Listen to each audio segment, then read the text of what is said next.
Sawa.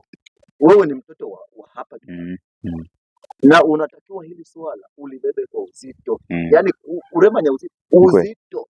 Hawa ni wananchi wa Sinza kata ya Hedaru wakizungumza na kumwelezea matatizo wanayokutana nayo Mheshimiwa Diwani kata ya Hedaru, Mheshimiwa Helman Kizota, kwamba sasa hivi wana changamoto ya maji kwa sababu watu wamezidi katika mtaa huo, na changamoto ya umeme kwamba zipo taasisi mbili, shule ya Mwenge na kanisa ambalo liko katika mtaa wao, umeme haupo.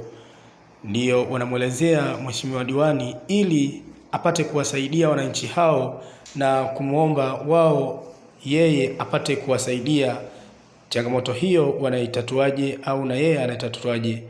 Ndipo hapa tunapata majibu ya Mheshimiwa Diwani kata ya Hedaru, Mheshimiwa Helman Kizota, akiwaeleza kwamba changamoto hizo nitazifuatilia na kuzitatua ili wote tupate kuwa na furaha. Mwambie yuko likizo, nimemwacha kwanza malize likizo. Sasa ikiondoka toke gura na mashati, tushikane mashati vizuri.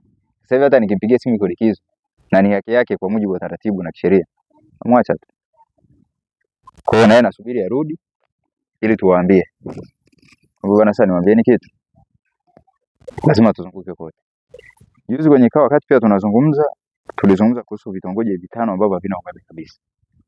Tulizungumza kitongoji kimoja kiko Kijombo, tukazungumza Mbuko huko juu, kuna Fatwa, kuna Iramu Sine huko juu na Mseru Mtini. Sasa kwenye mpango wakati wananisomea ripoti, Iramu haipo, Mseru Mtini ndo haipo na Mbuko. Lakini Mbono ambayo iko Kijombo, Fatwa pamoja na Sine zipo. Lakini hizi nimeambiwa zitawekewa umeme, ziko kwenye bajeti ya ambayo inaisha Juni 30 mwaka huu unakuja. Kwa hiyo ina maana kuanzia Januari inabidi waende wahakikishe kabisa hizo nguzo zimefika, kila kitu kimefanywa kazi. Ili hivi vitongoji vyote hivi ambavyo wameandika viingie, yani umeme uingie mpaka kufika tarehe 30 mwezi wa 6 mwaka huu unakuja.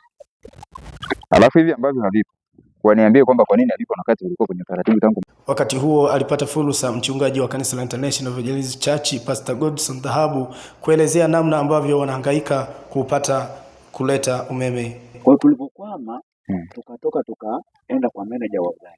Sawa. Sasa manager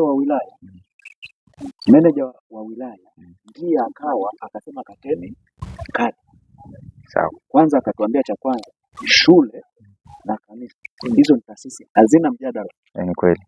Yaani kanisa, msikiti, shule hizo ni moja kwa moja. Akasema kata. Pia kina mama wakamweleza kuhusu maji, wanavyopata shida na kupanga foleni kutoka asubuhi mpaka jioni, kuwa hawatosheki na maji, kwamba ni uhaba na uchache wa maji haya. Sawa. Yaani watu wanateseka hapa kuhangaika na maji. Maji hiyo imeshakuwa ndogo, maana kipindi kile tukileta pale ilikuwa ni nani watu wachache. Sawa. Sasa hivi watu wameongezeka. Mpira ni huu hapa Kateriko tayari Kadori. Sasa yani kwa foleni, yani unaweza ukashindia maji madumu 5 kwa sasa hivi maji yako ya hali. Sawa. Mpaka jioni, yani kitu hauna maji. Unahangaika tena kutafuta maji huko juu. Huku wananchi hao wakimsisitiza kwamba tumekukalisha leo na tumekutana na wewe leo, tutakusumbua kwa kukupigia simu ili kutatua changamoto zetu. Na umesema yani nikianza tu kazi nitaanza na hapo. Sawa. Na unatakiwa sasa hivi hapa tutakuruhusu utaondoka utaenda. Lakini unajua hata maji utakuta. Ni kweli. Ndio shida. Tutakupa shida.